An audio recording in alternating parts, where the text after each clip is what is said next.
तो लगी होगी। नीली वर्दी पहनी, मुंह पर मास्क लगाया और सिर पर टोपी चढ़ाकर मैंने अपनी सफाई वाली गाड़ी आगे बढ़ाई। आज मेरे मिशन का पहला दिन था। रुयान का केबिन गलियारे के बिल्कुल आखिरी छोर पर था। मैं धीरे धीरे अपनी गाड़ी धकेलता हुआ वहां तक पहुंचा। दरवाजा थोड़ा सा खुला था और अंदर से रुयान की वही बर्फ जैसी ठंडी और कड़क आवाज आ रही थी। वो चिल्ला रही थी, नाकारा, तुम सबके सब नाकारा हो। 100 करोड़, पूरे 100 करोड़ की बाजी लगा दी मैंने, पर तुम लोग एक मामूली इंसान को नहीं ढूंढ पा रहे। आखिर किस बात की सैलरी लेती है ये पूरी टीम? तभी अंदर से कुछ टूटने और चीजें बिखरने की जोरदार आवाज आई। अंदर से चीजें टूटने की आवाजें आ रही थी। शायद वो गुस्से में जो हाथ लग रहा था उसे पटक रही थी। मेरा कलेजा मुंह को आ गया। मैंने तुरंत गर्दन नीचे झुकाई और जोर जोर से पोछा लगाने का नाटक करने लगा। तभी एक बंदा कोट पैंट पहने, चेहरा लटकाए ऑफिस से बाहर निकला। उसे देखते ही मैं पहचान गया। ये तो रुयान का सबसे खास सेक्रेटरी था, जिसे सब राहुल कहते थे। राहुल ने मुझे देखा, अपनी भौहें सिकोड़ी और गुस्से में बोला, अरे ओ सफाई वाले, इधर क्या कर रहा है? चल, अभी यहां जरूरत नहीं है, भाग यहां से। मैंने डरे हुए मजदूर की तरह अपना सिर हिलाया और अपनी गाड़ी लेकर पीछे हटने ही वाला था कि तभी ऑफिस का दरवाजा एक झटके के साथ पूरा खुल गया। वहां रुयान खड़ी थी। उसने काले रंग का प्रोफेशनल सूट पहना हुआ था, जिसमें वो पहले से भी ज्यादा खतरनाक और खूबसूरत लग रही थी। उसकी नजरों में वो गुस्सा था जिसे देखकर अच्छे अच्छों के पसीने छूट जाएं। रुयान अपनी ऊंची सैंडल खटखटाती हुई किसी तूफान की तरह केबिन से बाहर निकली। उसके चेहरे पर जो गुस्सा था वो किसी भी ठंडी लहर से ज्यादा खतरनाक था। वो आंखें जो कभी मुझे देखकर प्यार लुटाती थी, आज उनमें सिर्फ मौत और खून सवार था। मेरी तो रूह ही कांप गई। मैंने तुरंत अपनी गर्दन और नीचे झुका ली, जैसे मैं वहीं जमीन में समा जाना चाहता हूं। मेरा दिल सीने में इतनी जोर से धड़क रहा था, मानो अभी पसलियां तोड़कर बाहर निकल आएगा। रुयान मेरे ठीक बगल से गुजरी और हवा के साथ उसकी महक मेरे नथुनों से टकराई। ये वही परफ्यूम था जो मैंने उसे गिफ्ट किया था, उसका सबसे पसंदीदा। मैंने अपनी सांसें रोक लीं और एक पत्थर की तरह जम गया। मुझे लगा कि चलो, जान बची तो लाखों पाए। वो आगे निकल गई है, लेकिन तभी अचानक उसके कदमों की आवाज रुक गई। वो मुड़ी और उसकी तलवार जैसी तेज नजरें सीधे मुझ पर आकर टिक गई। पल भर के लिए जैसे मेरी पूरी दुनिया ही ठहर गई हो, जैसे किसी ने पूरी दुनिया का पॉज बटन दबा दिया हो। मेरे शरीर का खून जैसे जम गया और दिमाग बिल्कुल सुन्न पड़ गया। मन में बस एक ही ख्याल आ रहा था, क्या मैं पकड़ा गया इतनी जल्दी? क्या मेरा ये भेस इतना घटिया था? क्या मैं वाकई एक फेलियर हूं? मैं अपनी जगह पर पत्थर की तरह जम गया था। हाथ पांव ठंडे पड़ चुके थे और मैं सांस लेना तक भूल गया था। रुयान की सैंडल की वो खट खट की आवाज हर कदम के साथ ऐसा लग रहा था जैसे वो मेरे दिल पर वार कर रही हो। मुझे महसूस हो रहा था कि कॉरिडोर में मौजूद हर शख्स की नजर मुझ जैसे मामूली सफाई वाले पर टिकी है। वो राहुल सेक्रेटरी और बाकी कर्मचारी ऐसे देख रहे थे जैसे उन्हें कोई मजेदार तमाशा दिखने वाला हो। उन्हें पक्का लग रहा था कि इस बेचारे सफाई वाले की अब खैर नहीं, क्योंकि ये इस लेडी डॉन के गुस्से का शिकार होने वाला है। वक्त जैसे वहीं ठहर गया था। रुयान मेरे ठीक सामने आकर खड़ी हो गई। उसकी परछाई ने मुझे पूरी तरह ढक लिया था। मुझे उसके परफ्यूम की वो जानी पहचानी महक आ रही थी, लेकिन इस बार उस महक में प्यार नहीं, बल्कि जान ले लेने वाला गुस्सा था। मैं अपनी नजरें झुकाए बस अपने जूतों की नोक को देख रहा था। मुझे लग रहा था कि अगले ही पल वो मुझे जिंदा दफन कर देगी। तभी उसकी आवाज सुनाई दी। वो आवाज इतनी ठंडी थी कि मेरी रूह तक कांप गई। मेरा शरीर अपने आप थरथराने लगा। मैंने जैसे ही धीरे से अपना सिर ऊपर उठाया, मेरे दिल ने चीख कर कहा, बेटा, अब तो तू गया, खेल खत्म। अब क्या करूं? उसके पैरों में गिरकर माफी मांगूं या जान बचाकर भाग जाऊं? पर भाग कर जाऊंगा कहां? ये 30वीं मंजिल है और माफी जिस हाल में वो अभी है, माफी मांगने का मतलब है मौत को दावत देना। मैंने हार मानकर अपनी आंखें बंद कर ली और खुद को मौत के हवाले कर दिया। मैंने बहुत ही धीरे धीरे अपनी गर्दन उठाई, यहां तक कि मैंने अपने आखिरी शब्द भी सोच लिए थे कि रोयान, मेरी बात तो सुनो। लेकिन जिस गुस्से और चीख पुकार का मुझे इंतजार था, वैसा कुछ हुआ ही नहीं। रोयान बस ठंडी नजरों से मुझे देख रही थी। उसकी उन खूबसूरत आंखों में शक और नफरत साफ झलक रही थी। उसने पूरे 10 सेकंड तक मेरे चेहरे को घूरा और भाई वो 10 सेकंड मुझे 100 साल के बराबर लगे। फिर उसने अपनी भौहें सिकोड़ी और बड़ी बेरुखी से बोली, तुम्हारे शरीर से बहुत गंदी बदबू आ रही है। मैं तो सन्न रह गया। बदबू? कैसी बदबू? मैंने अनजाने में ही अपनी बाजू उठाई और खुद को सूंघा। भाई, पसीने और उस सस्ते डिटर्जेंट की मिली-जुली महक सीधे मेरे दिमाग में चढ़ गई। अब राम खिलावन के रोल में घुसने के लिए मैं कई दिनों से नहाया नहीं था और ऊपर से डर के मारे जो ठंडा पसीना छूटा था, उसने तो काम ही तमाम कर दिया। सच में वो महक बयान से बाहर थी। रोयान ने नाक सिकोड़ते हुए एक कदम पीछे हटाया, अपनी उंगलियों से नाक दबाई और चिढ़कर बोली, आइंदा से मुझसे दूर रहा करो। इतना कहकर वो पीछे मुड़ी और अपनी सैंडल खटखटाती हुई लिफ्ट के अंदर चली गई। जैसे ही लिफ्ट का दरवाजा बंद हुआ, मेरा शरीर बिल्कुल बेजान हो गया। ऐसा लगा जैसे किसी ने मेरी आत्मा खींच ली हो। मैं वहीं जमीन पर ढेर होने ही वाला था। आसपास के लोग मुझे ऐसे देख रहे थे जैसे मेरा कोई तमाशा हो। कुछ को मुझ पर तरस आ रहा था, तो कुछ मेरी बेइज्जती का मजा ले रहे थे। तभी वो राहुल सेक्रेटरी मेरे पास आया और मेरे कंधे पर हाथ रखकर बोला, भाई तेरी किस्मत बहुत तेज है। आज मैडम का मूड खराब था, इसलिए उन्होंने सिर्फ तेरी बदबू पर तुझे छोड़ दिया, वरना अगर कोई और दिन होता तो शायद तू इस खिड़की से नीचे उड़ रहा होता। उसने पास की उस बड़ी सी कांच की खिड़की की तरफ इशारा किया। मैंने जैसे ही नीचे देखा, मेरी टांगें कांपने लगीं। भाई, मौत के मुंह से वापस आया हूं। किसने सोचा था कि मेरी ये बदबू ही आज मेरी ढाल बन जाएगी। इसे कहते हैं किस्मत खराब हो तो भी कभी-कभी काम आ जाती है। मैं अपनी सफाई वाली गाड़ी को जैसे-तैसे खींचता हुआ सफाई कर्मचारियों वाले कमरे में पहुंचा।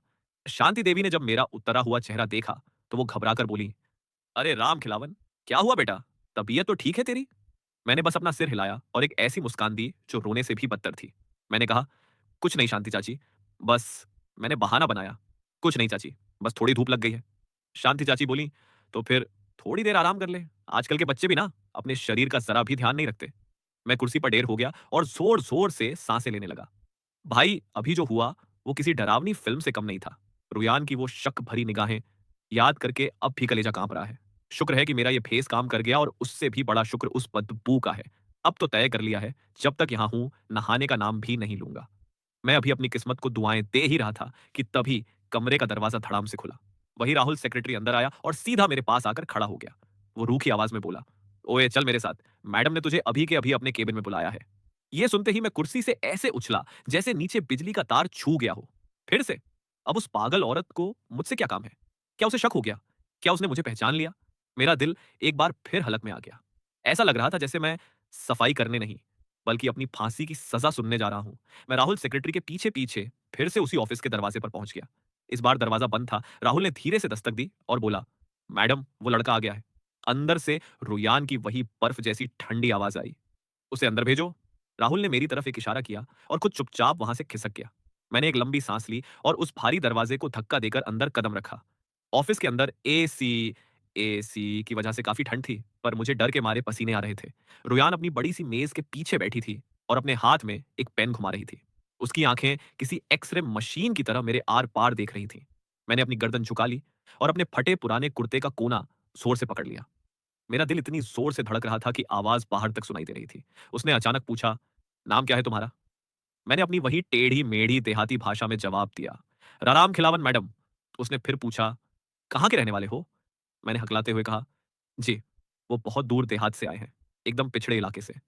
यहाँ काम करने क्यों आए हो?" उसकी आवाज में जैसे कोई राज छिपा था।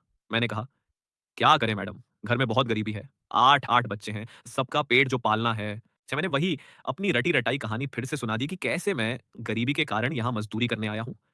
रोयान ने मेरी बात सुनी, पर उसके चेहरे पर से उठी और मेज़ के पीछे से निकलकर मेरे ठीक सामने आकर खड़ी हो गई।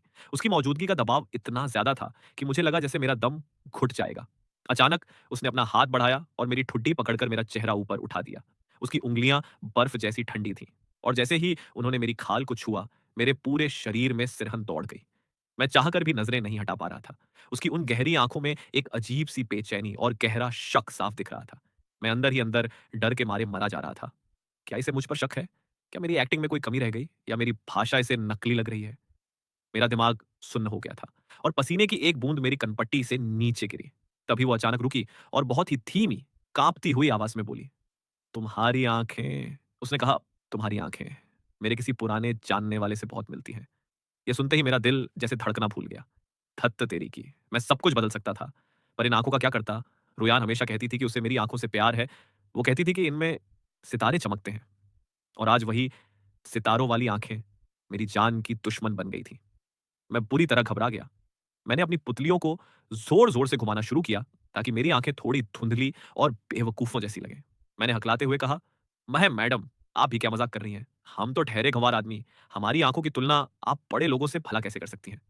रोयान ने कोई जवाब नहीं दिया। वो बस पत्थर की मूरत बनी मुझे घूरती रही। उसकी नज़रें अब और भी तेज़ हो गई थीं, जैसे वो मेरे चेहरे के इस नकाब को फाड़ कर मेरी रूह तक पहुँच जाना चाहती हो। मुझे लगा अब मैं और ज़्यादा नाटक नहीं कर पाऊँगा। मैं बस टूटने ही वाला था कि तभी मैं बस हार मानने ही वाला था और सच बोलने ही वाला था कि अचानक उसने मेरा चेहरा छोड़ दिया। वो पीछे मुड़ी और मेरी तरफ पीठ करके खड़ी हो गई। उसकी आवाज़ में एक अजीब-सी थकान और खुद पर ही एक तंज था। वो बुदबुदाई, "हाँ, ये कैसे मुमकिन है? वो तो मर चुका है। मैंने खुद उसे उस मोड़ पर ला खड़ा किया था। वो इतना स्वाभिमानी इंसान था, वो भला मेरी कंपनी में झाड़ू-पोछा लगाने क्यों आएगा?" उसकी ये बातें सुनकर मेरा मन अजीब भावनाओं से भर गया। एक तरफ राहत थी कि जान बची तो दूसरी तरफ एक टीस थी। और सच कहूं तो अंदर ही अंदर एक जहरीली खुशी भी हुई। चलो रोयान, तुमने कम से कम ये तो माना कि तुम्हारी वजह से ही मेरी जान गई।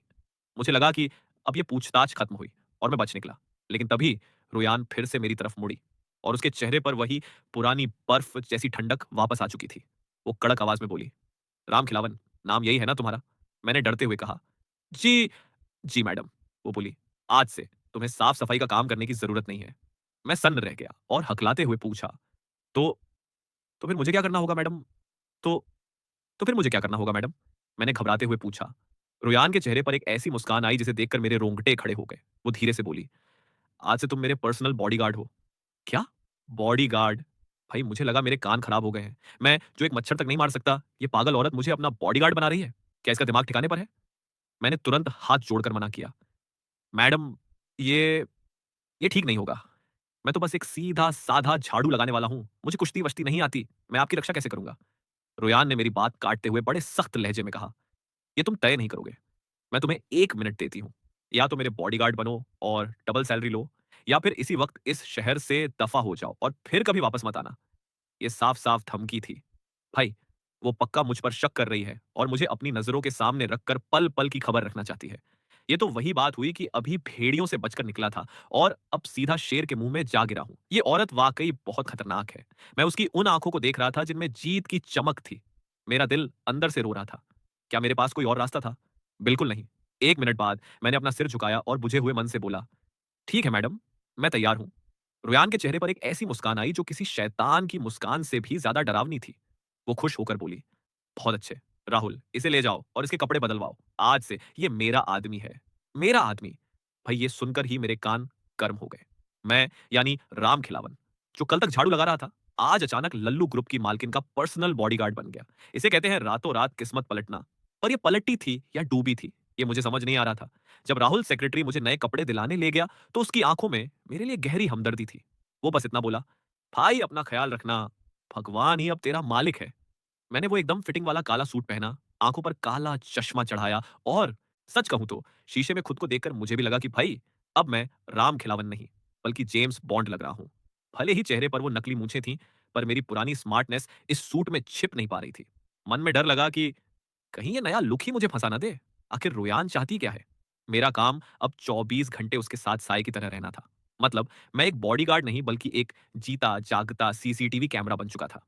सुबह उसके साथ ऑफिस जाओ, रात को उसकी आलीशान कोठी पर रुको, और तो और जब वो सोती थी तब भी मुझे दरवाजे पर पहरा देना पड़ता था। भाई ये नौकरी है या काला पानी की सजा? रुयान को जैसे मुझे तड़पाने में मजा आने लगा था।